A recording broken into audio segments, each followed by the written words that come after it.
Hey everybody, my name is Andrew Davis, and you're watching Conversations in Pop Culture. And before I introduce my guest, obviously I do want to remind everybody that this episode is brought to you by my friends over at Pocket Jack Comics, and they have books like House of the Golden Princess and White Lily, and you can find their books at pocketjackcomics.com. So obviously go check out what they do over on that side. And obviously I got with me Kevin Davis. So welcome to the show. Hey, thank you for having me, man.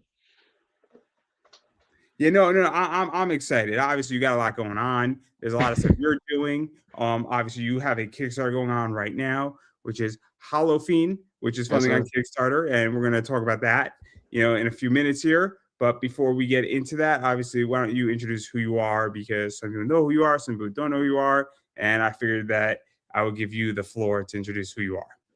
Well, my name is Kevin Davis. I am a author, comic creator, writer, entrepreneur. I been told I'm a go-giver because I put my hands into a lot of different things. I've been in the comic book industry for about 4 years now. This year in May marks that's my four years officially in the comic book industry. Um, and I also design my own clothing. I write my own magazine, and I design my own shoes. I occasionally get yelled at for not sleeping sometimes by by my friends, and they ask me to do how do I basically balance everything out in like such a short amount of time. And the answer is I don't balance out. I just go through it.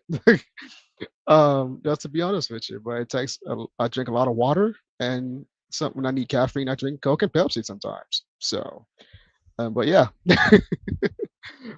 I can say I am getting better at organizing, better making. I got my priority projects going first before I get into everything else. But I am getting better at organization as everything progresses.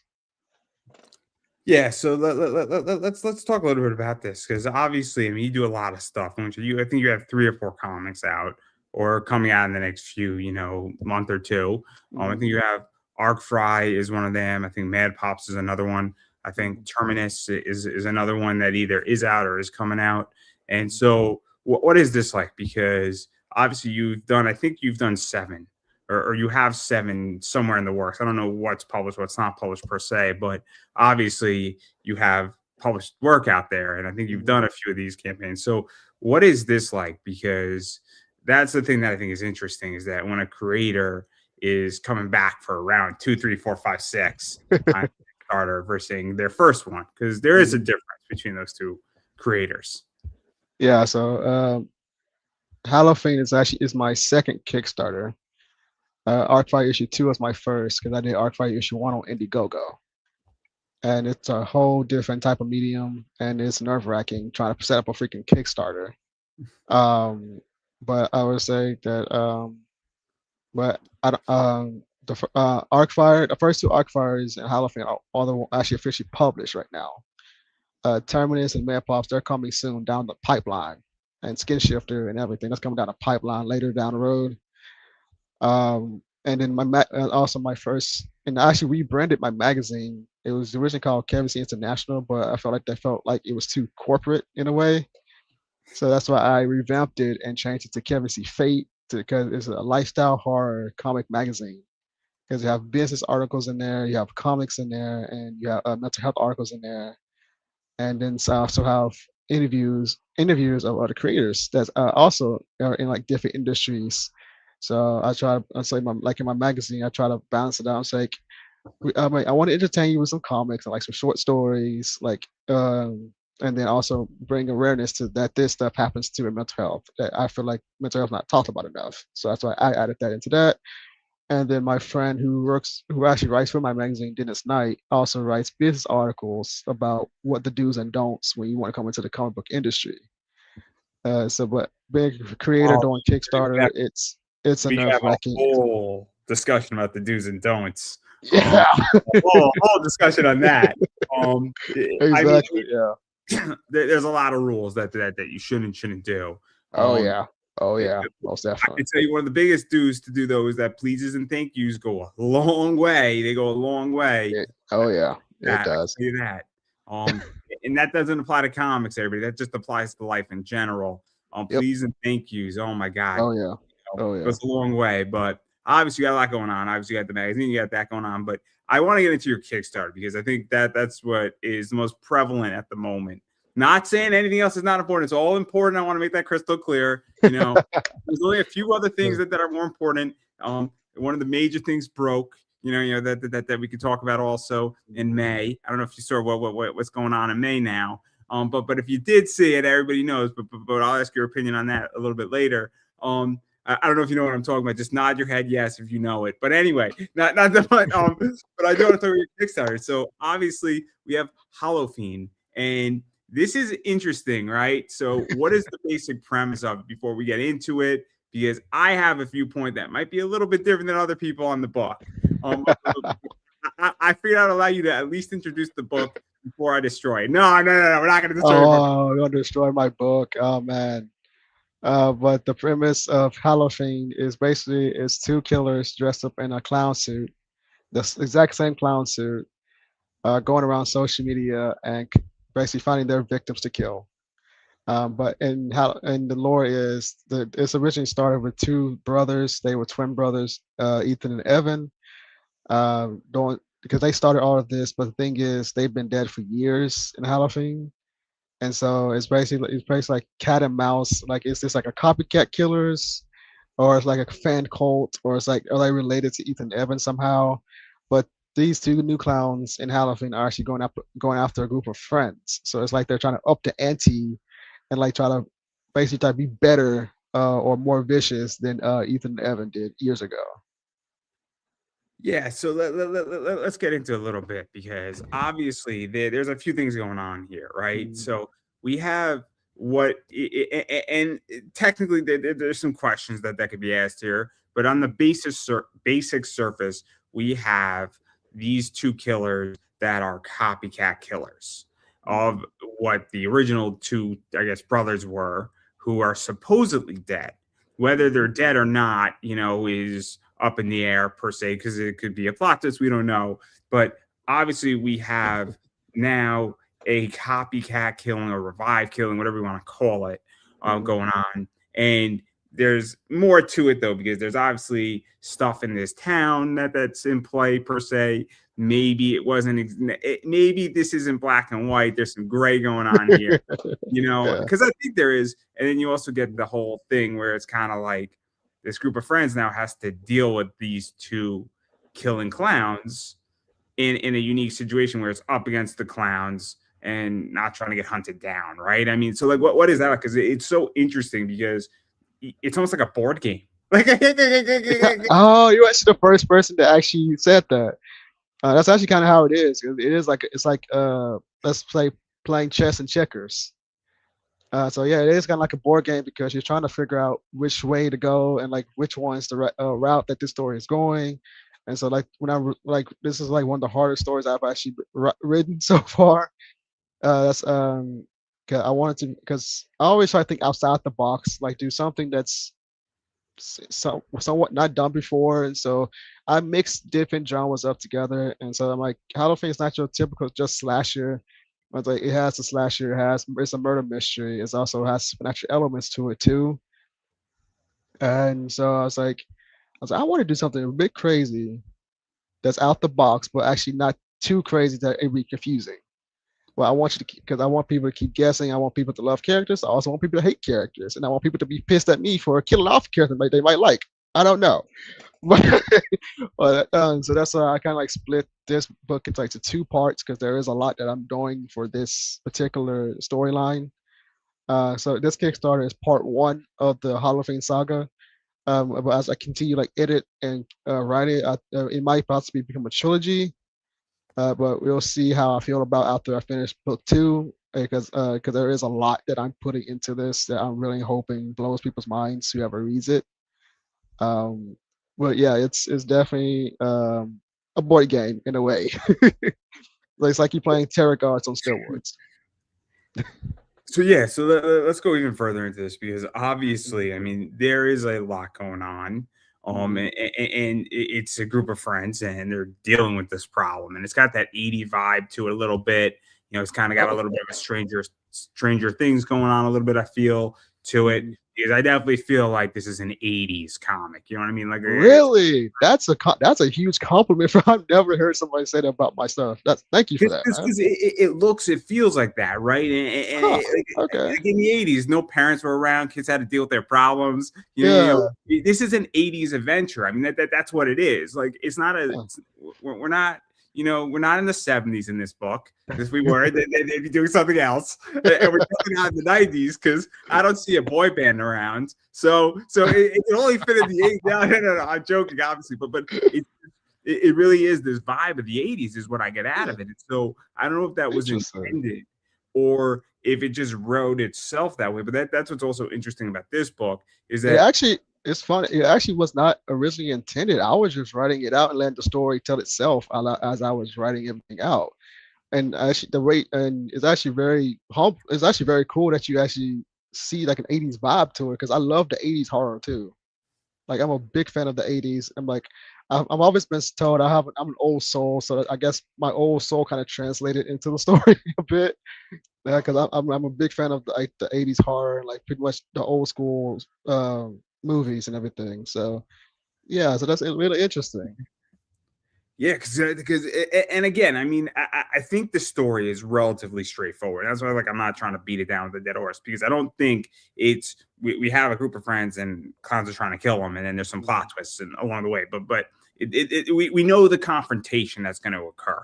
Yeah. Obviously, that's what makes this also really interesting. Is that if you pick up your book, and I'm going to Mhm. say this the nicest way I could say it. Hopefully, it's not going to come off bad. I know the conflict before I pick up the book. Does that make sense? Yeah. And I think there's something to be said about that because in comics, I'm sure you've picked up a bunch of books and read books, and you're like, I thought the conflict was going to be A, and the Mhm. conflict was B, and I didn't Mhm. want B as the conflict. I wanted A. I mean, I'll give a good example of this, right? So Mhm. Jurassic Park, right? Yep. Of Oh. Jurassic Park, right? I mean, we know the conflict from the beginning of Jurassic Park. We're Yep. in a dinosaur park, and something's going to go wrong, right? Yep. But I like I mean there are other movies where I'm like I did not see this as the conflict. And so Mhm. I think there's something to be said about writing and letting people know and being honest with Mhm. you before you even pick up my book, you know what you're going to get. And Mhm. I think it's a real it's not always good, but I feel like as a consumer sometimes I want to know what I'm buying. Does that make sense? Yeah. Yeah. That makes total sense because I tell people a lot when I'm writing. I'm not trying to write like to use big words that you have to find to understand what's happening. I just write straightforward, let you know this is what's happening right now. And I'm like I want you to have fun with it at the same time. So I try to make it unpredictable at times, but I still want but because I want people to ask questions and like uh us and like imagine what's going on and like predict what's gonna happen. So I'm like, I want you to know what's about to happen, but I also want you to keep guessing what's about to happen. If that makes sense, what I just said. So yes, It does. It does. And then I want to go further into a few more things here because mhm, obviously there's some other stuff going on as well where it is horror and it is suspense. And I think it's really interesting, right? Because at this point in comics, movies, it is hard to terrify somebody. I don't know how you feel, but I think it is really, really difficult to scare the shit out of somebody. oh, it is. It really is. It makes somebody. Yeah, I mean, I'll ask you the question that when was the last time you had to look over your shoulder because you were terrified? 16 years ago. Okay, so okay, It's like you're, 16 years ago. you're making my point to a Yeah. degree. Like, every once Was in a it? while, like, Yeah, I'll see. because I was a kid. Because that's when I watched the first Insidious movie when I was a kid. So I yeah.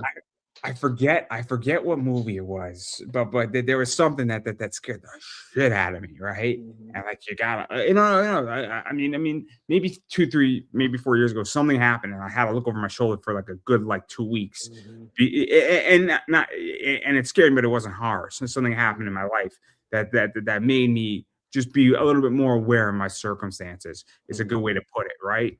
Oh yeah. Um, but that's my point is that so what is this like? Because I'm not saying you want to terrify somebody that they're screaming in the middle of the night, terrified with your No. books, but at the same time, it's really tricky, right? To make somebody at least feel a slight sense of being scared or feeling suspense or being chilled out or getting that little quiver, right? You ever get a little quiver? Like, oh, Yeah, yeah, or you get like a cold um, breeze when it's like 90 degrees outside. yeah. Like every once in a while, you just get like one of those. Oh yeah. What is that like? Because that's a really hard thing, and I don't know if people are hitting it anymore because it's hard to scare the shit out of me. With me, I'm not really like a big like jump scare type of person. I mostly try to focus on the emotion and like the intensity because I want when I'm writing the story because I feel like that's what's also missing. It's like you're not getting me intense or like having me care for these characters. You know what I mean?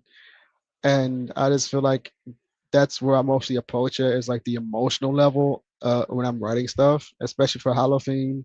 Like I want you to I'm like if you get scared, that's cool. Like bonus to me, I guess. But well, I'm not. But my main focus is not trying to scare people. I'm actually trying to entertain, but also have fun. And I'm hoping that you feel that emotional connection with these characters, and that you feel from the art and from the story of the book itself. So I'm not really focusing on like trying to scare you like these jump scares out the blue. Um, But and I know some people are afraid of clowns. So I'm like if you're afraid of clowns, it's probably not for you.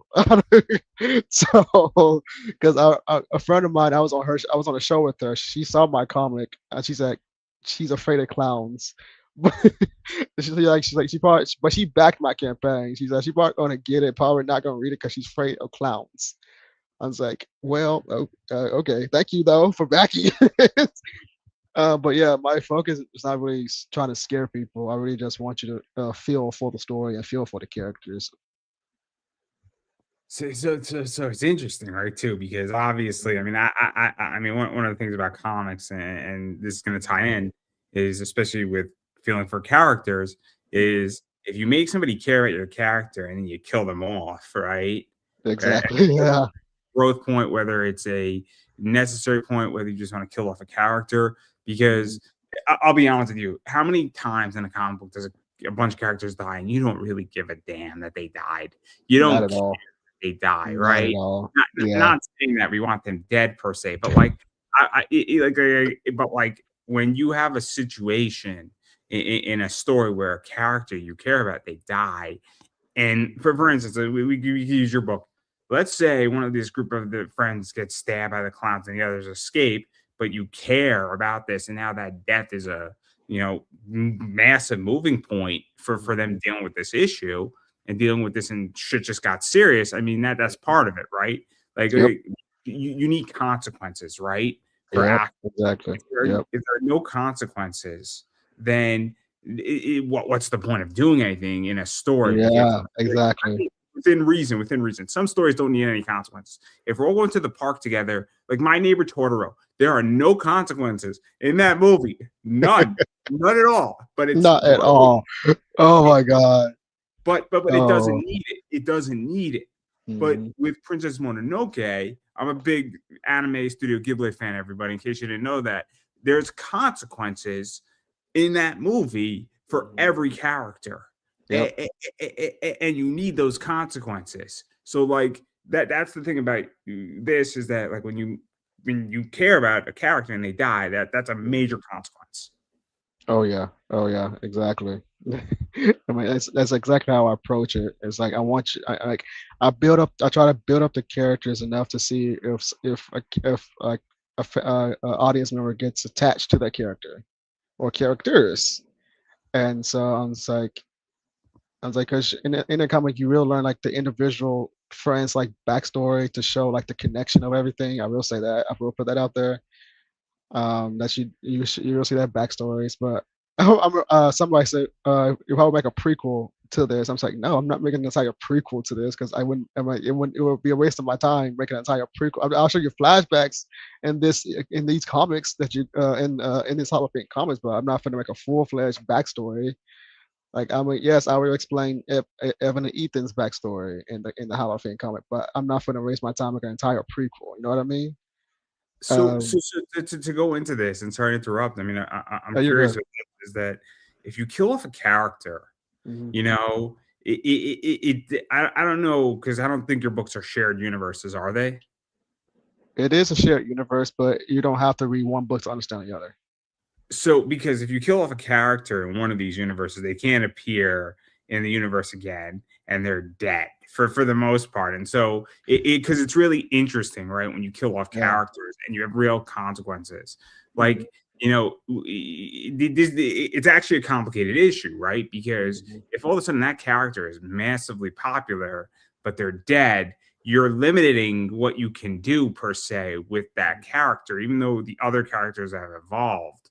All of a Mhm. sudden, if you kill off Ethan, in this book, I mean, in the final, if you do 12 issues and you kill him off in the 12th issue to take out the two clowns, you can't. Ethan's dead now, but what if Ethan is popular, and what if Ethan's like the favorite character in your universe? Like, it creates a very interesting, complicated decision, right? Mhm. And I'm not saying you're making that decision today, but like, because the payoff would be fantastic, but you Mhm. also just took out a whole character you developed that you could write that is not going to have another journey. Mhm. Does that make sense? Like, and Yep. I don't know if you think like that, but like, it's very complicated, I think, to kill characters. It Oh yeah, permanently. it's definitely complicated because when I tell you I have like so many drafts before I finalize a project because I have like 100 drafts at like sometimes I was like no, nah, this doesn't make sense. I don't like this. I'm like rewrite it. And so I was like okay. So the way I do it is like I put my mind into my character's head because I understand each of one of them. I was like, okay, I'm like, which one? I'm like, if I kill you off, this would cost this. I was like, but if I keep you alive, I could expand it to cost this. I was like, which one will pay off better? And so I'm like, if I kill you here, will people care? You know what I mean? Do, It's do, like, do, do you also feel, sorry to interrupt again, but you also say, cool, I'm thinking I'm going to kill off character. Let's say we're going to kill uh, off Ethan, right? I mhm, want to kill off Ethan in issue 12, right? You're doing this 4 issue arcs. You're doing it, making it a trilogy. I don't know what you're doing exactly, how you want to plan it out, but hypothetically here. And yeah. then you say, wow, everybody loves this character. And if Mhm, I kill him off, this is going to be bad, meaning that I'm going to leave 30 grand on the table. I hate to write for money, right? But it has to be in the back of your head to some degree, right? I mean, so like now you might say, you know what is, I could kill off this other character. The payoff will still be decent, but I now realize that if I kill off Ethan, we're gonna have the best completed story arc of this, and then all these other mhm. characters are gonna move on, but we're never gonna get Ethan part two. We're 30 grand, and I can't kill off Ethan because there's too much money, and it might fuck up the company, for lack of a Mhm, better word here, right? Like, I don't know if mhm, that goes through your head too, because somebody can say, look, I loved this, and you had an original thought when you're writing to kill off a character. You say, if mhm. I kill off this character, it's going to create more problems than good for me, because because now this character could go and have another 60 issues, for lack of a better word. Mhm. Yeah, yeah. Um, I'm like right now I know a Hall of Fame is a two-parter. It might be a trilogy. Like I said earlier, because it is a lot that I'm putting into this story. Um, but um, so yeah, but sometimes I do think about I was like if I'm killing off a character way too early, or or if I'm killing off a character way too late. So it's like it's really that balance of I was like, okay, which route should I go? You know what I mean? And I was like, Doesn't it also? I mean, you're kickstarting it, right? And I hate yeah. to say it this way, right? I don't have an equity stake in your book, but Mhm, I do have a stake in your book as far as a consumer goes, mhm, to a degree, because you are crowdfunding it. And I think mhm, if you're crowdfunding a book, you have to take into consideration your readership. I really think that you owe the reader, some props. I think you owe the reader to do right by the characters, and then the Yep. reader to not kill off certain characters to some degree. I'm Yeah. not saying, because I think you forgo rights if you crowdfund your book. I really do. Mhm. And this might be an unpopular opinion, but I think you forego certain rights where you have to do the right thing with your characters, and you can't be, we're going to kill them all, and I know everybody loves these characters. I don't think you can do that. I mean, you legally can, but I think you owe, and you have a responsibility and a fiduciary to some degree to do the Mhm. right thing here for.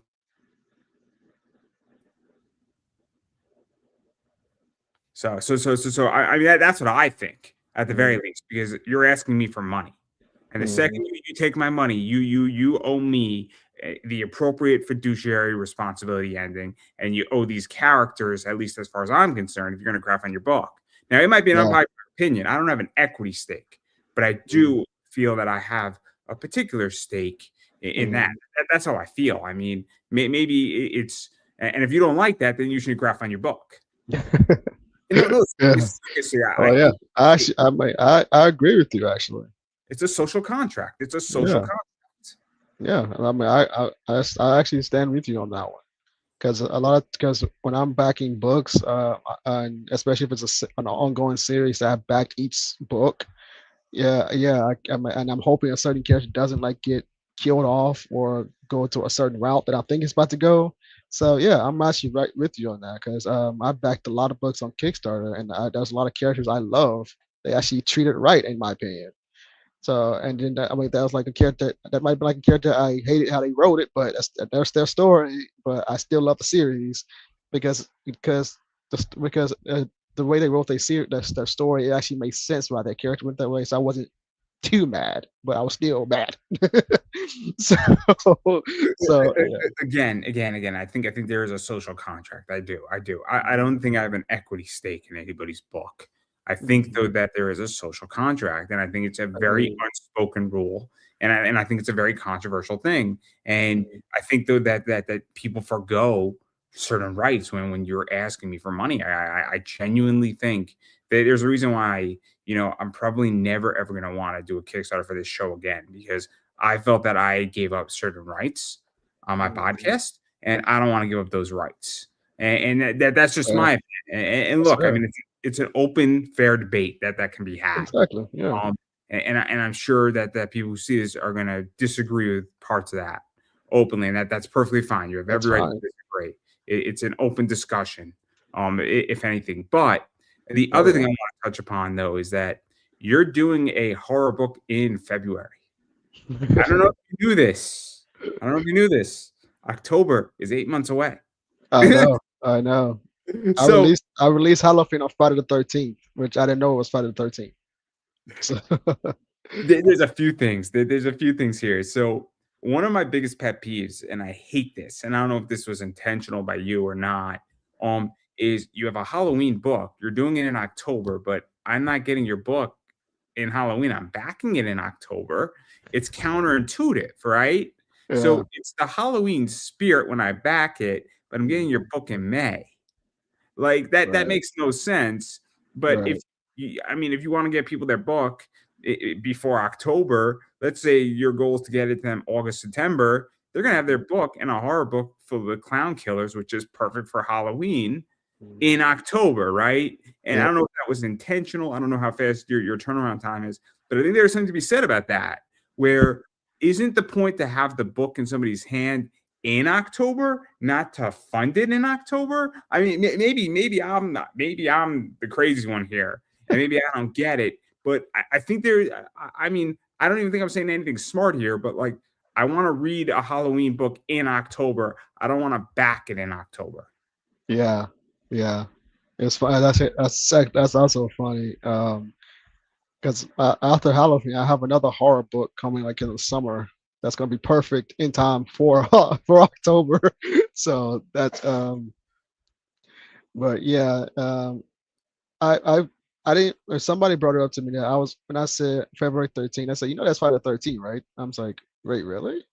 and I didn't even look at the calendar. I just picked the date when I wanted to launch this thing. And it's like, yeah, so that's actually perfect for a Halloween book that you're launching it in on Kickstarter on Friday the 13th, dude. Like, I think that's cool. But I was like, again, my whole viewpoint is that if mhm, I'm to back a horror Halloween themed book, I want to mhm, get it in October, right?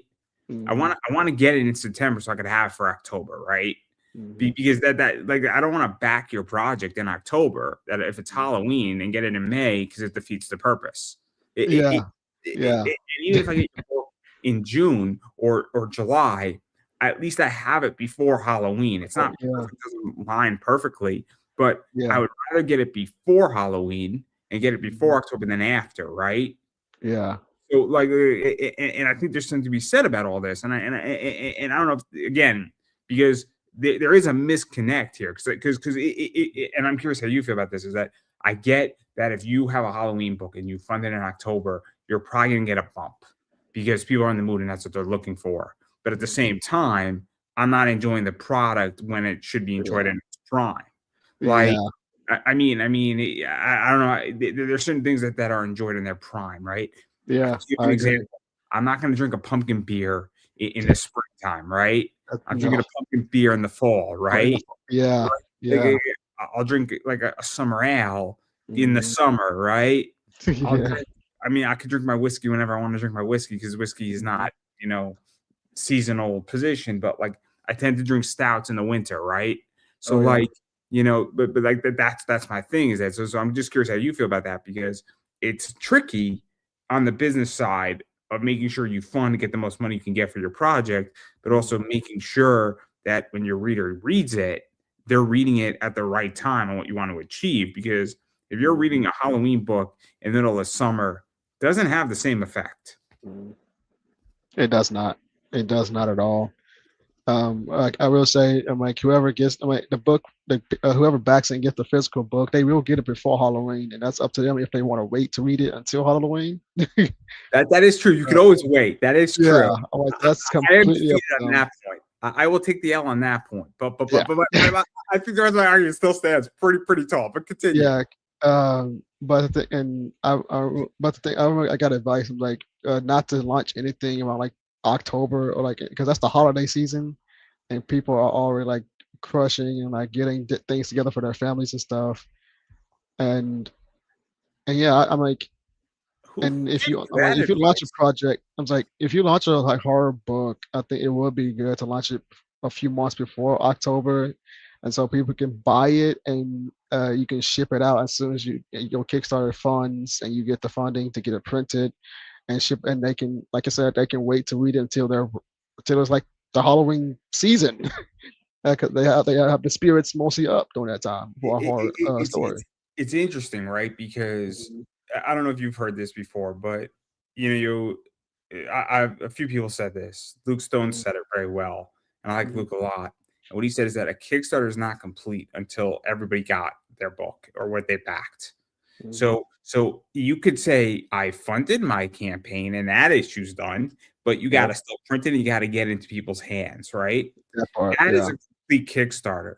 Now, you could have an incomplete Kickstarter, but you could have 99% of it done and a backer just never gave you their address. But your Kickstarter is not complete technically. But Mhm, you, as far as we're all gonna call it, we technically say it's complete at that point. If three mhm, backers just never gave you their address, right? And you have mhm, their stuff, and whenever they give you your address, you're good, right? So mhm, so but technically you're not complete. But until everybody has what they backed, your campaign isn't complete. So mhm, there is something to be said about that where and also, I mean, I don't know how you feel, but I want to give people the best experience I can give them. I run an eBay business and I pack a certain way and I try to get mhm. people their product as fast as humanly possible because I want them the best experience they could have. You know, Yeah, you that's exactly how I am. That's why I always like try to give constant updates of what's going on. Like with my first Kickstarter, I have like printing issue. I let my backers know. I was like having printing issues, had an artist issue, had to because was on my artist got hacked on his like payment thing, so we had to get that issue figured out so we get the pages in from him. And then I had to go to a different printer, and because printing was having issues, and it was being over costly. So I have to find a whole new printer to get the books in. And so, but with all that, I let my backers know. I said, update, update, update. This is what's going on. Your books will be in the mail soon. So that's why I like to keep the trust going. And then I, and sometimes the other time I got sick, and so I couldn't really. Oh, woo, thank you, just went out.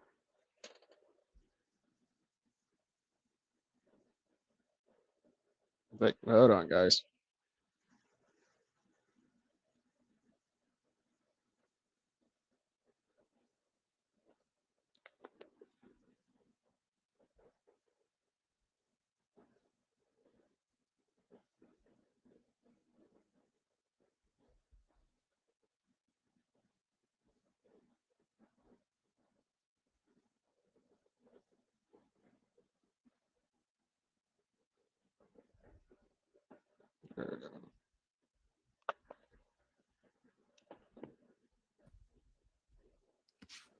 Ooh, there you go.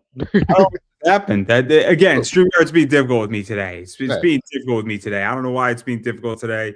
Maybe they're just having an issue. I don't know. Maybe it's my internet. I don't know. But what were you saying? You said you got sick and you were talking about issues. Oh yeah, I was like even when I got sick, I let my backer staff say, hey, I was like I got sick, so I got a little bit delayed with packing stuff up. But you guys, this package will be out as soon as possible. And then a winter storm hits, and I was like, oh Jesus, I'm like, I just want to get this out, Jesus Christ. I'm like, come on. And then so I got snowed in. I was like, but I always make sure I constantly let people know. I was like, I am so sorry again. Now there's a freaking winter storm. The post office and the delivery service are closed, so things are a bit backed up. But your books are on the way. And so that's I always learn like you have to keep building that and building that trust, and that's keep make sure that people know what's going on, so they won't be lost in the loop of what's going on. So let's actually talk a little bit about that too, because obviously there are a lot of challenges, right? Oh God, yes. In comics, right? I think Oh that's yeah. an understatement. I'm being very generous when I say that. Oh Um, yeah. a lot of Challenge. stuff goes on, right? A Um, lot. Yes. so obviously I'm gonna list some of them, right? Mhm. Obviously there's the first and foremost is printing is always difficult. There's no question about that. It is changing. It is an ever changing battle.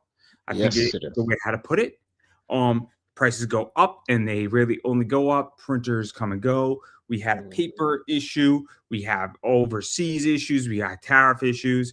Also figuring out who can print your book. If you're doing Yeah. specialty stuff, Mhm. definitely complicated. If you're doing foils, spot foils, Mhm. metals, all of that, very complicated. Also, the idea is how much you want to print. I mean, Yeah. that's always a fair question, and I'm going to let you answer all of this in 1 second. So, and then just also, is who you go with and who you trust, because Yeah. a Yeah. lot of different companies and what's the best deal you can get, right? That And part. Yeah. so how do you deal with printing? Because I think that's one of the bigger challenges.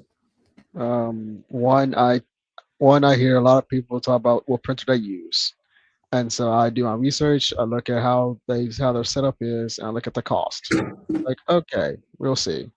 But like for example, I started with a printer company called Lulu, where you can publish on you can like make a bookstore on their website and print your books and stuff, yada yada yada. But recently they have gone up on prices for no freaking reason, You and know, I and they printed. Wait, sorry, what's continue. up? No, continue. Oh, and I was like, but they went up on pricing for I don't know for whatever reason, and so I printed my original magazine before I rebranded it. The magazine came out horrible. The quality was trash, and I was like, and you want me to pay for this? I'm like, you want me to pay this much for? And you just gave me this, like literally when you look, if you could look at the original, it was your eyes would go crooked just looking at the cover. I was like, oh no, no. And so I learned about Comics World Spring, and I was hesitant because I was like, I don't know, but I'm gonna try it out. Luckily, I was able to get like one sample before I could order, like, because they allowed me to get one sample before I order quantity of it. And I did the same thing. I got the sample of a magazine from Commonwealth Springs. It was so freaking beautiful. It was flawless. I could actually see it, see it, and my eyes wasn't crooked. and I was like, okay, this is actually a really good printer, and they're actually cost effective. I was like, okay, I bought the quantity of it, and it was super fast. It was like a week later, I got after my like a week or two later after I got ordered the quantity. The packaging was beautiful, and it came in safe and sound. And I was like, okay, I think I can stick with these guys. They're actually professional, and they're actually cost effective. And I was like, okay, so yeah, I go with Commonwealth Springs with my books now So, instead. let me ask a few more things regarding Mm, printing because the more you order, obviously there's offset printing, you mm, know, there's print on demand, mm, and until you're printing 1,000 copies or mm, 2,000, 3,000, or you have even 2,000 copies for whatever reason, there's good or bad reasons to do this. Is that obviously the more you print, the more effective it is. So if you're printing 3,000 copies of a book, you're going to be paying a lot less than if you're printing 300 copies. But you're also going to be spending more money. You're going to have more inventory. And I don't think you're going to mind me saying this, but obviously you're studying business right now in school. I don't think hopefully I didn't out you. If I did, I'm sorry. oh, Um, I talk about it all the time, so it's fine. I figured it wasn't Yeah, a big out. it's I not. figured It's I figured it wasn't a big out, right? it So just when I mention that, people still ask me, it's like, dude, how you do all of this and you in bachelor's still like, do you sleep? I'm just like, yes and no. no. So So it's yeah. so the point I'm making is obviously because if you print 3,000 copies, you have more merch, you have a cheaper position. It's going to run you anywhere from 18 to $2,200 to do it. You spend more money up front, but now you have product, but you got to sell your product. Yeah, And this is the whole debate, the whole discussion, the whole complication, yeah, and it's a mess. And I've had yeah. this discussion with other people, but that's really I feel that's the other challenge of printing is that how much do you print? Why are you printing what you're printing? And do you even want 3,000 copies of this thing running around? Or do you really want 500 and you want to make it so that because you want to get to a trade, right? And Mm, this is where this gets really complicated. And it's a very complicated position. I don't know how you think about it, or even if you have thought about it, because everybody has a different solution on this. I have a different position because I like buying products in bulk. I bought a lot of product in bulk and I made a lot of money doing it, especially when mm, you're right. When you're really, really right, you make mm, a lot of money in that, and I buy cards very, very much at wholesale prices. mm, And the margins are like 35-40% on them. So mm. versus if I bought them in singles, there'd be no profit. Yeah, yeah, yeah. I like buying stuff in bulk actually. But I always buy one as a sample just to see how the quality is before I even think about doing a bulk. I have trust issues. I have to make sure I can trust this before I even think about buying multiples of it. So, But so, so let me ask you this: is that what mm, is bulk for you? Is bulk because isn't it the issue is that obviously you want to fulfill the orders on Kickstarter, right? Feel mhm, free to stop me at any point. You want to fulfill the orders on Kickstarter, right? You mhm, then also want some if you're doing a convention, and then mhm, other stuff. You might want some to vault for your own, private vault, your own collection. Maybe you want 10. mhm. Maybe you want to give some to your mom or to your Yeah. significant other or your family or whoever, Mhm. then you also want some maybe for your online store too, right? And then you want to give Yeah. some prompts to people maybe. But then Mhm. you also, I mean, you might want 200 copies if you're doing a bunch of conventions, right? You need Yeah. product. Otherwise, what's the Yeah. point of going to a convention, right? I mean, Yeah. these are all really complicated on how much you order, right? So like, how do you Yeah. even? So when I'm buying bulk I start like 25, like just to focus like for the Kickstarter, because I don't know how many people are gonna buy the physical, so I just gonna start like 25 like for Kickstarter backers and stuff. And then when I see a good number, when I see the number of the physical copies on Kickstarter, I get those sent out. And then I have a few left in hand. I'll buy like another 25, like to hold for myself. Like when I go out, like to like I guess like a craft fair or like you said conventions. And so like I try to so I keep so right now I stay with like 25 in hand for myself. And So yeah, that's interesting yeah, because I would do it the other way. I if I was doing it And if I ever do a comic, I mean, I might do an 800 one. That's it, right? So I might have it like I mean, the idea I want to do is that every book would only have 200. So there's only 200 copies available. So I'm gonna order 800 books straight out. I'm gonna do it the complete opposite way. I'm actually gonna simplify it because I think I can make more money by just ordering 200 at once and not have to ever reprint it again. So once those 200 are gone, they're gone. Because the objective is to sell at the Kickstarter and be done and have to wait around for 2 weeks doing nothing. That's the objective, right? I want to reverse engineer the process, but but if I was to do it, I would want to buy like 200 copies at once, right? And I would want to have to reorder for a long time because I feel that that it's going to simplify my ordering process. I'm going to save money on the shipping, and I now have inventory that I can move at my discretion. I can control the inventory flow for a while. And then I don't have to say, oh man, I'm running low on my stock. I got 5 left. I got to order 25 now. I find it fascinating because again, I start with 25 because one, I'm still like a new kid on the block in comics. So I try to start like a certain point and then see if the interest starts to grow. And like, because sales takes a minute, and especially when you're new in the world. So it's like, and so when the interest like really start growing, then I'm gonna start like getting like 200, 300 copies. Once my book, like my story, I started getting out there and more noticed. I mean, maybe I'm different because I want to order like 300, 400, 500 copies to do a book and never ever order another bunch. Be like, I'm out of these. I'm sorry, I'm done. Yeah. There's 500 copies of this. I'm not reordering this. I don't want to reorder. Move on to the next one. I want to order enough product, put it into a long box. Basically, I want to build one of those big white long boxes, right? And that's it. That's the run. That's it. So Kickstarter plus that 300 copies. And then the plus, I think about the space around me. I don't have as much space to hold like 300 copies just yet. But that's also I ordered like a certain amount. It's just a long short. Order 150. Do a short box then. Perfect.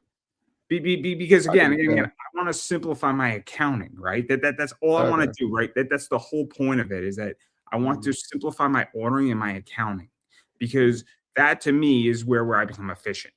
And that's the thought process. And that's why I find it so interesting because you're doing it the exact opposite way I would do it. And I find it so interesting, right?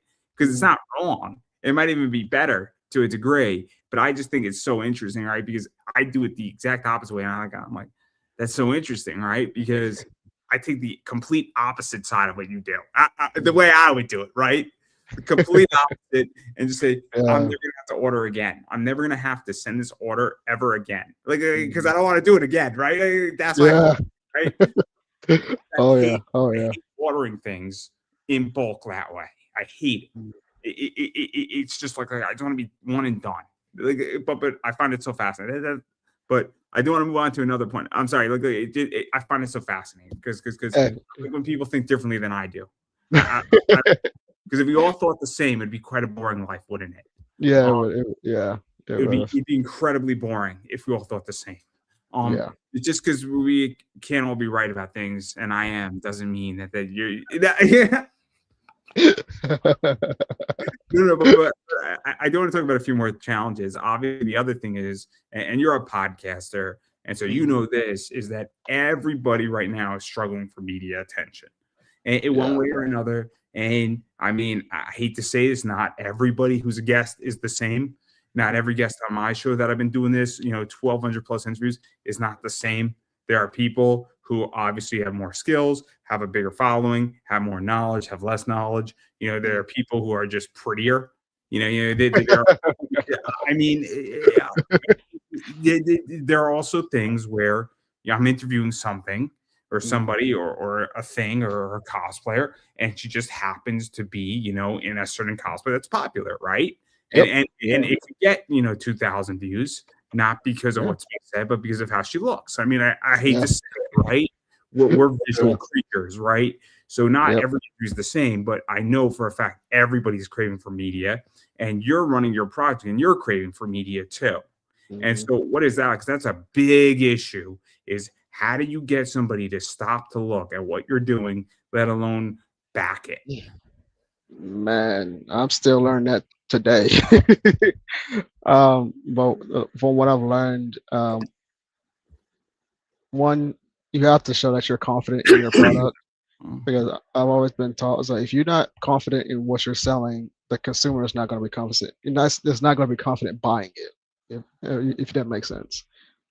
And then, like with comics, you have to have a very eye-catching cover because the art, like people always said, the art like opens the door to pique somebody's interest, and then the writing keeps them. So, but you have to not be afraid to put yourself out there and just show who you are and telling them your story and telling them why they should back you and why you think they will love this comic that you made or whatever product that you're selling. So yeah, but it's definitely a challenge because, like you said, not everyone gets the viewers or like the media attention. I'm like, yes, it gets tiring, but we have to do what you got to do to basically survive and do what we love. But that's well, it's I know one of my friends always said, get on podcasts, get on many podcasts you can, especially when you're running a Kickstarter, because each one has a different audience that you could potentially reach. So you never know It's who even you more catch. than that, right? Yeah, Not every podcast is equal either, right? yeah, Um, that's yeah. and not I hate to say it this way, right? I don't consider Mhm, a comic hangout and this show to be the same, right? They are exactly. very Yeah. different, right? This is a very different entity than a comic hangout. Mhm, Nothing wrong with comic hangouts. People are going to see this. This is not an attack on those, right? It's mhm, not. But a comic hangout is a bunch of creators, and maybe you get 5 minutes, 7 minutes, and you're all sharing it, and it's helpful, and it can get a lot of views, but sometimes they don't get a lot of views, right? mhm. And there's nothing wrong with either one of those things, but you're Yeah. getting 7 minutes. You're getting an hour 20 minutes one Mhm, on one. That's a very different component than a comic hangout. And they mhm, both have merit. Me hanging out with I used to run just a wrestling show, and it had nothing to do with comics. And all we're doing is that we're talking wrestling, and people come on, they have Kickstarters, but guess what? They don't promote their Kickstarter. They're just talking about wrestling with us. mhm. And that show died, but that also has merit because somebody's learning who this person is and what they think, right? Yep.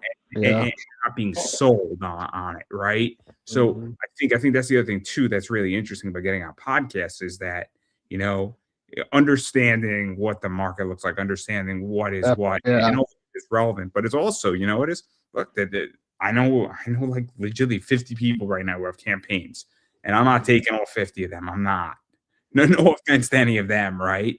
And I mhm, rarely do a podcast now, and I don't have a comic, but the part of the reason is that you know I don't find that my ideas and what I view and my positions in life are mhm. receptive, and I don't feel like they're valued, right? Yep. It's a real issue, right? Oh yeah. And Oh yeah. keep my positions to myself, to be honest. After a while, it's very rare that I'll be on a show. I haven't been on a show in almost 3 years, for that reason. Is Wow. that again, it is, and things happen that we don't have to get Sure. into with certain people and certain things were said that should not have been said. But the point Yeah. is that I think that there is stuff to be said about all that because media is so complicated, but it's also what happens after too because this is now out there indefinitely Yeah. and it gets republished under my YouTube and it gets cut up into micro content. And what does that look like a year from now or 2 years from now? And I've had Mhm, micro content that's done 20,000 views. mm. So what's really really important right now in that, Right.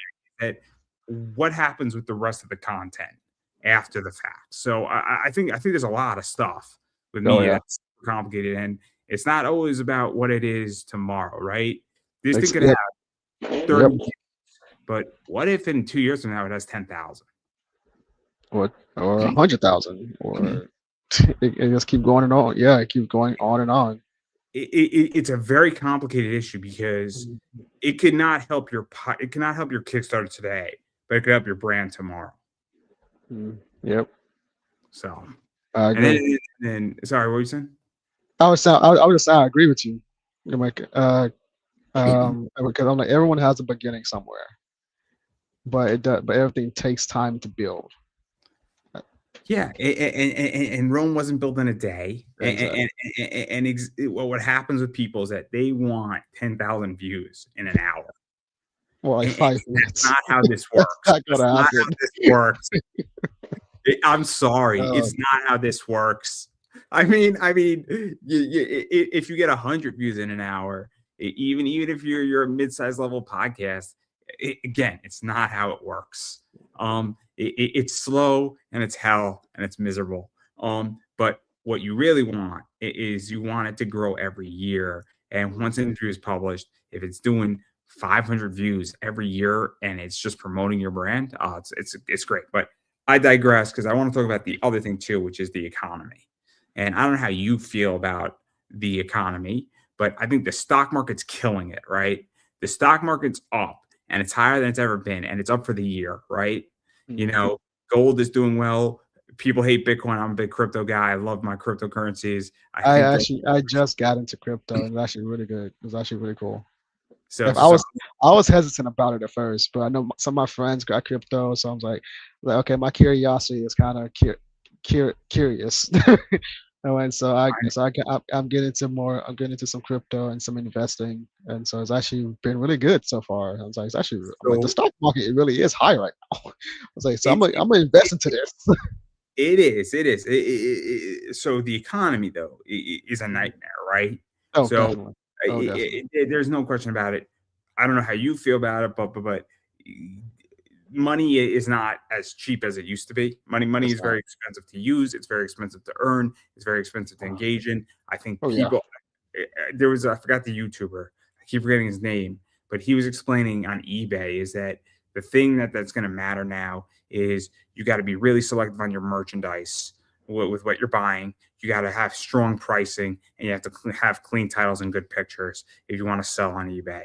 And I don't think it's any different than comics as far as you need to have good artwork. You need to have Mhm. both in the book, outside the book. You need to have good writing. You need to have strong pricing. And also, you got to understand that people are going to be really selective on what they're Oh backing, yeah. right? Oh And I yeah. don't know how you feel about that, but I think that what that guy was saying on eBay does translate over to comics as far as when you're selling a product. I think it's a very universal position. Not perfectly, but close enough where because I'll be honest with you, I only have X amount of money right now, and Mhm. I am somewhat on a fixed income at the moment in my life, and that will go up, that will go down, but I think a lot of people this year and even last year were on very much a fixed income. So Yeah. I'm curious, like how you feel about that because I don't know what your view is, and maybe you see it differently than I do. Um, that YouTuber, whoever he is, I think he's actually onto something about that because it's not just in comics; it's just in selling. Period. Because look around you, a lot of retail companies are closing down rapidly. And like that's like even like food restaurants. I know like Wendy's is closing a lot of their locations. Um, I forgot that Walgreens have closed a lot of stores, and it's like so. Yeah, the economy is crazy right now, and it's because it's not having really, like strong selling points anymore right now, and it's hurting a lot of businesses. So I'm actually in the same point of view about that, and especially as I'm in my master's learning about stock market, and so and the economy itself. So I have to know about all of this and like how to and now I'm just learning how to approach it. Um, and but it's gonna be a struggle for a while. It's a lot of stuff with the economy. So yeah, I actually agree with your point of view on that. And then to go even further into this, because obviously, I mean, your rewards, I mean, your rewards are interesting, right? I mean, there's obviously the digital stuff, and then Mhm. there's the basic digital, then there's the deluxe digital, and there's the single issue, which is $10. And let's even talk about that because, $10, it's obviously it's more pricey than Batman from DC, but it's indie, so it's Yeah. expected. But I've seen massive pricing where I've seen singles go for 15, I've seen singles go for 20. And so what is that like? Because I think everybody who backs an indie comic understands that's going to cost more than going picking up Batman and in Yeah, your it local is. shop. I think because you don't have the printing volume to get it downward. But at the Yeah, same time, not yet. Even if you were to print 300, your printing volume isn't enough, right? You would have to Yeah. print offset to get it Yeah. down to 5, and Yeah. even still offset, you'd be at like $1.20 maybe if you printed 3,000. You're still probably gonna be at 10. The issue is that if you wanted to get it down to $5, you'd have to print like 10,000. Yeah. And, That's a lot. to be honest with you, that's super hard. It's It's nothing very, against yeah. nothing against you. It's goddamn nearly impossible, right? Like Ooh, it's really difficult. Okay, yeah. well, like I see it, right? And it's not a knock Mhm. at anybody, but you could get to 3,000. 3,000 is doable, right? But Mhm. the point is that I'm fine spending $10 for an indie book. I'm not okay spending 20 for a cover Mhm. A. I think 20 is really high because it's 4 Batmans version 2, right? Mhm. There's a big difference between these and this. Big Mhm. difference for yeah. So, Yeah, but like especially for a floppy comic or it's the saddle stitch printing. But if it was like a trade back, like a full-fledged thick trade back, then I guess the 20 would be better. It would be a good pricing point, especially if it's an omnibus. or let's say you put 4 or 5 issues in a trade and you're charging 20. It's not terrible, right? Yeah. The issue is that because keeping it affordable pricing is complicated because you want Yeah. to keep it so that somebody can buy your book, but all Yeah. these and you don't price them out because you need readers, right? And this Yep. is the whole you want to be able to fund and break even or not. Let's say that this whole product is costing 4,500 or 6 grand. You want to be Mhm. able to make some of that back pretty efficiently, right? Mhm. But you don't. I don't think people have a problem taking a slight loss in the short term if you're getting stuff fun. But if let's say that ideally, I think I mean, I don't know what the rule of thumb is. You obviously want to get back all the money you pumped in, but ideally, you want to get at least 50, 60% what you pumped in back off of the Kickstarter. At Yeah. least. I would imagine maybe more, maybe less. I don't know, but you want to get something back, right? Mhm. But you also don't want to, because I'll be honest, if your book was $20 as a single cover, I'd probably say no, thank you, and I'd go to a cheaper option. You know Mhm. what I mean? Like, and Yeah. so it's really complicated pricing wise to keep it affordable, but also make sure you're not getting destroyed because I don't know. It's such a complicated issue because you need It is. backers, but you need money, and you can't get completely wiped the fuck out either. Exactly. And Yeah. that'll it's a headache for me to God, describe it. yeah. It's a headache. Dude, yeah, this whole process is a headache. But yeah. It's an economic quagmire.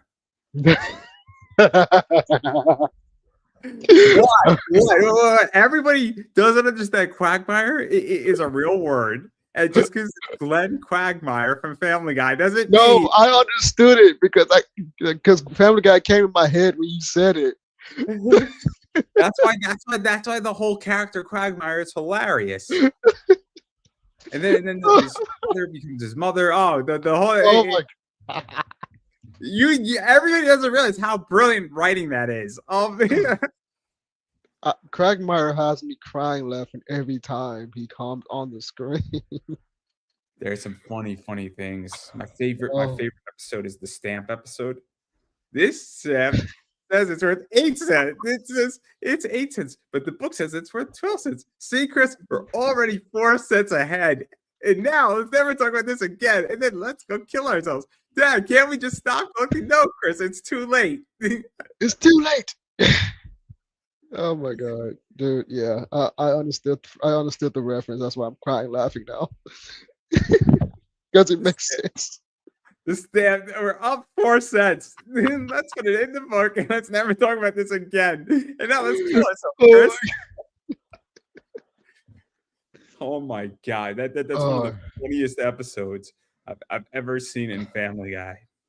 man, I love Family Guy. Oh my god. But I digress there. But obviously, I like the fact that it's affordable. I think you can get issues 1 and 2, or I think if you get a combo, on this one. I think for ArcFi and this, or I'm not too sure. There's a combo, right, for some of your books here. Yeah, you can get Arcfire and Halophane and Chemistry Fate together at one price. So there's that. Then there's the shirt combo as well. Yeah. there's some so obviously there's a lot of stuff, and then anything you produce, if somebody wants it, I mean, they could probably just reach out to you and you could figure something out, right? Pretty much, yeah. It's like, yeah. So if somebody wanted a retail package, they could figure it out with you pretty much. Yeah, they can just email me if they want to. So yeah. Because you could always add in a tier, versus removing a tier on Kickstarter. I didn't know if you Yeah. knew that. Yeah, I do. So super cool. I didn't know that you could do that, which is Yeah. awesome. Oh yeah. But and then obviously, I mean, there's just some other stuff, obviously, I mean, talking about just the industry collectively, I don't know where you feel it's going, because obviously there's a lot of stuff going on in comics right now. Mhm. And I have my opinions on all of it, and my opinions are very different than everybody else's. But a lot of stuff has changed in the last 2 years. I mean, I'll just name a few of those changes. Tariffs are an issue. The economy, which we touched upon. Obviously, a bunch of U.S. printers have popped up now. Yeah, yeah. On top of the fact that there are more people doing this, without a doubt. Mhm. There are more than ever before. Competition is higher than it's ever been. People are more The, selective. and then the tear down of distributors. I was going to get to that, Like, and we said yeah, Diamond, and I mean, I just had a Philip Russell on, who does FIBO publishing. I yeah. had him on. I'm with Filbo Distribution. Yeah. So obviously, what he's doing, Lunar, Penguin, other people, So many different things. It's crazy. Yeah. and so I'm and a lot of stuff has happened in the industry, and both good and bad, both in good and bad. So what is this like for you? Because I hate to say it, but it's no man's land. You're not wrong. Especially with this AI stuff going on, That's with another people thing too. being lazy. They don't want to treat artists right. They don't want to pay artists, so they want going a lazy route using AI and stuff. So that's also making things I'm worse. going to ask you about that. Mhm. So this is my whole viewpoint on AI, and my viewpoint is that I love it. I love it, and here's why I love it. I think artists, and people hate me when I say this, I think they've gotten lazy. They've gotten a little too comfortable, to be honest. I think so. I think there has to be evolution. There has to be competition, right? Mhm. I went into a comic shop 4 years ago, right? And I looked at every cover and I said they all look the same. There's nothing that's challenging and breaking and trying to do some pop-up crazy art, right? I go Mhm. into look at tattoos, right? You Mhm. got some crazy new school shit. You got some trash polka stuff in there. You got Mhm. all this crazy new school art. You got hexagon art in shapes, and it looks like the freaking octagon is like popping out and going into the guy's chest, and it looks like Mhm. it doesn't look real. It's an optic illusion. I'm like, man, they're pushing lines here. I didn't even know this was fucking possible on a person's skin, right? Mhm. And then I look at art, and I feel like comics, to a degree, has not been pressed that way. And I'm like, we got some of the most talented people, and there's no pressing, right? So Mhm. I think AI is a presser, right? I think it's pushing it because anything can be done. And I also feel, and this is where it gets controversial, is that artists have took the opposite approach to AI. They said, if AI is here, I'm going to get more expensive.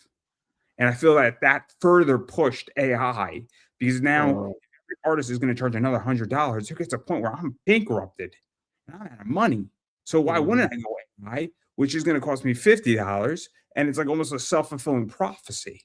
If Mhm. anything, if you guys want to stop AI from taking over, you got to push the art style. You got to push getting creative. You got to get funkier and weirder, and you got to invent new styles, and you got to become more reasonably priced.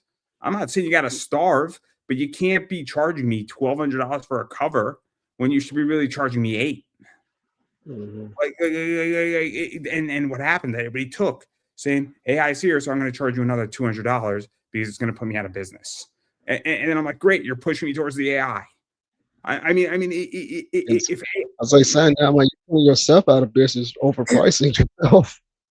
so that's my whole issue with the AI position. And every time I Mhm. want to have this discussion, I say, let's have a debate, let's have a discussion. Nobody wants to do it. Mhm. We also have this discussion. I'm like, you guys don't get it. You're gonna end. But it gets more complicated than this because we have AI marketing in comics now. We have AI ads. We have AI spell check. We have AI running it. We have AI trend checking. I can run a trend on an AI ChatGPT and run my comic script idea and say, is this thing going to fly off? And ChatGPT will give me an honest answer. It's not just art. It's not. It's much more than art, but everybody only talks about no AI art. It infuriates me because I don't think people are thinking it through.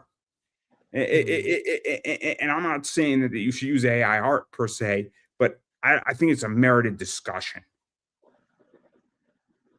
That's fair. I can understand that. Yeah.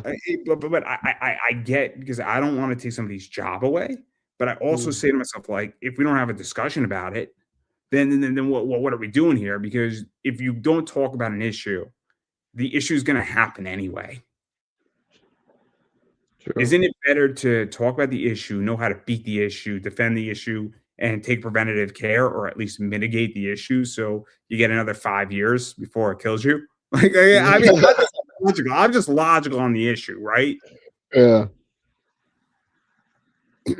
I would treat this no differently than I would treat a cancer patient. Providing chemo. But again, you don't have to answer that because it's a controversial position. But it's not something that I just shot off the top. This issue for like 2-3 years. It is a thought out position, right? I think for my position on AI, it was like yes, I think AI is a tool, and you could use it honestly, but I'm always been a believer, like I would rather have a human draw my comics and stuff. So I'm still a big believer on that. And I've seen AI art. It looks funky to me, especially when you can tell when it's AI, especially when the AI gives this thing like an extra finger or extra whatever on it. But I understand people. Crazy part about it? You want to hear something crazy about AI? What? There are 3 AI models on the internet who have like 50 to 100,000 Instagram followers. Jesus Christ, I'm not surprised. Chill XO. She's got an OnlyFans. You got I forget the other one, Super Trippy, and there's a third one, and like it just looks sick. Like it's high-end AI. It's awesome. They're major brand ambassadors. I mean, like you got these people working with like Gucci and Tiffany and like Hooters. I mean, it's wild. It's like the metaverse on steroids, and it's awesome, right? And so like I view this, I'm like I would put Jill XO on my comic cover. Like I would license it, and if I did a book, absolutely, because she's got a huge fan base. But it raises a question now, right? Doesn't it raise a question as if something is an AI position and an AI model and the AI world that is brand ambassador to the T, but then you put it on a comic book, it's a little complicated now, isn't it? But like the AI shit is wild. And this is why I look at this and I'm like, this is fascinating, right? Because what's being done hasn't existed ever before. And this is why I have all these questions about it. And this is why I want to have these discussions, because once you see this shit, it's mind blowing. And it changed your perspective because it has to. It has to. I'm not saying you have to fully agree, but I mean, Jill XO is fascinating, right? It's a fascinating project to the T. It's fun. It's fun. And we all know it's AI. We all know it's AI. There's another one where it looks AI and absolutely fascinating. And it's terrifying because the only reason how you know it's AI is that it's too perfect. That's how you know it's AI. Interesting. But that doesn't mean it's not attractive. Doesn't mean it doesn't sell. Doesn't mean it's mind blowing. But I digress. I was just curious your opinion. I am the odd person out on this issue. I was like, I'm more of a neutral person. Like I listen to both. I hear both sides. I'm like, I don't hate it, and I don't like it at the same time. But I was like, but it is a tool that we could utilize. I'm like people like I know people like worry about it taking jobs and everything. And well, I was like, but like when you brought up to like artists, I'm like, I'm gonna be more expensive because AI is out. I was like, you're putting yourself out of job for being more expensive though. So you can't really blame AI on that. I'm all for free market determination. I'm a Yeah. capitalist individual. I like free market determination, but Mhm. there gets a point where great, like you're 12, $1,500. It's like, no offense. It's like you're pricing yourself out of the business and then you're furthering creating a self prophecy. Yeah. It's like, I know exactly what I'm worth in the marketplace. As far as my job, I have a real good idea what I should be paid in my next job. Um, Hmm. and I'm going to try to negotiate higher. But I know that if somebody offers me 40 grand for me working, no, thank you. I'm worth more than that. On Hmm. a salary basis for what I do in my shoot job. But Yep. again, it's tricky, right? It's tricky, Oh right? yeah. Oh yeah. It's this whole thing's tricky on what people should be paid. It's Agreed. so hard. It's so hard to figure it out. But free market Agreed. determines. Free market always determines, but that doesn't mean it determines the value. What you're paid to do something and the value of what you do are not the same. Exactly. But I digress. Obviously, I mean, I don't know how you feel about diamond. I prefer topazes, but that's not my point. Like Um, I don't really care for Diamond. I never work with them, so I don't know. But from what I've heard, they screwed everything up. That's but they went from a chapter 11 to a chapter 7. So yeah, chapter I get 11 is that. restructure, bankruptcy. Chapter 7 is insolvency.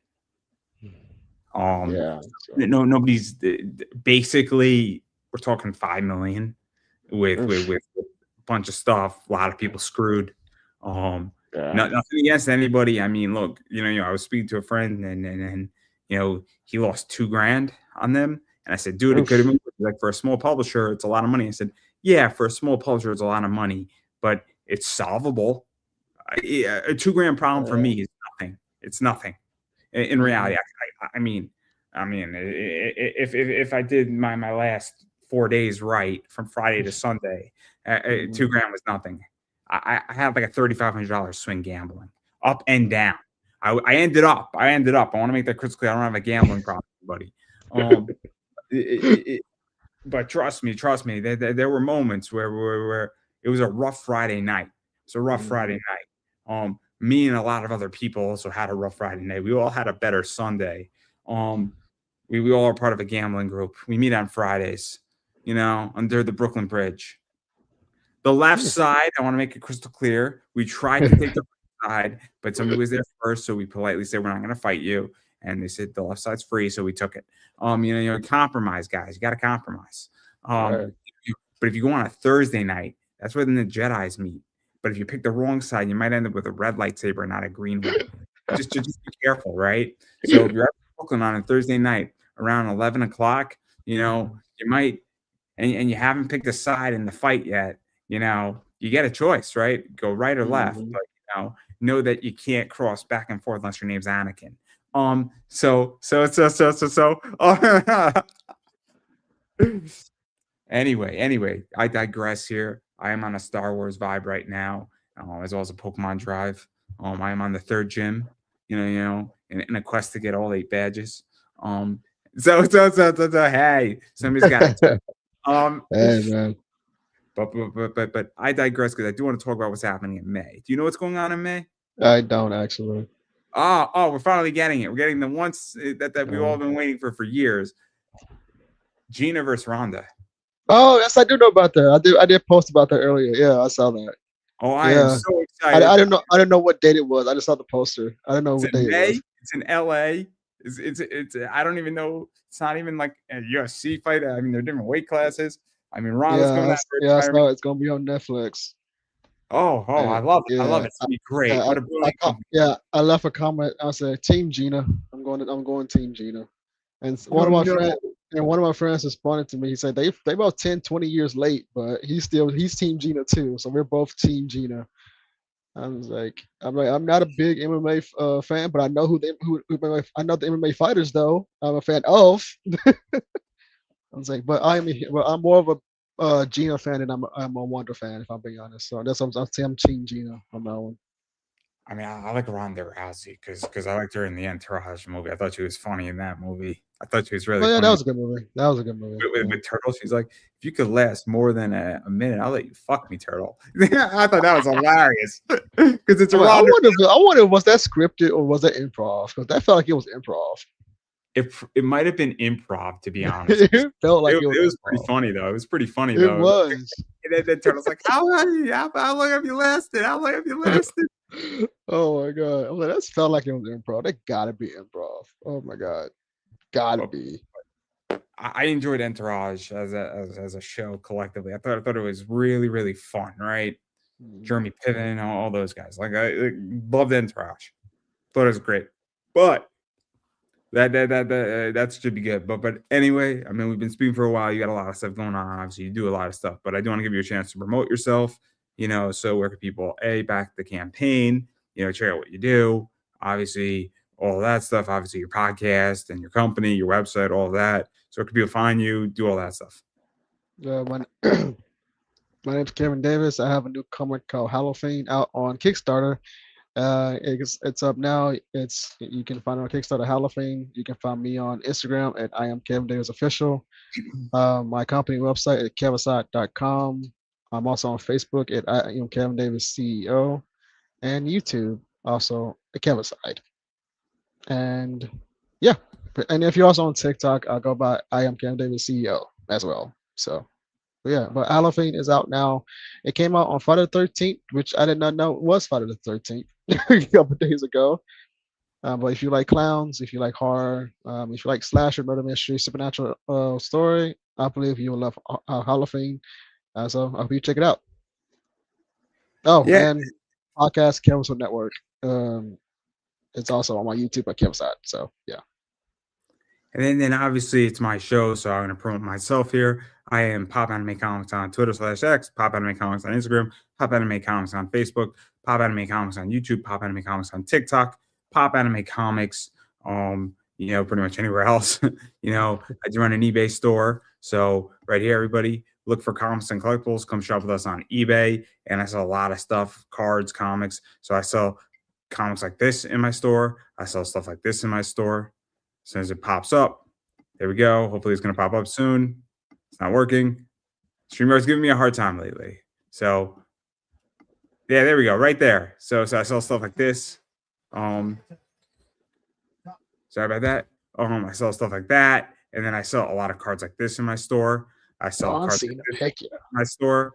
So this right here, everybody, sell this, sell these, which are limited 25 Angel Reese's. I sell stuff like this, which are 101s.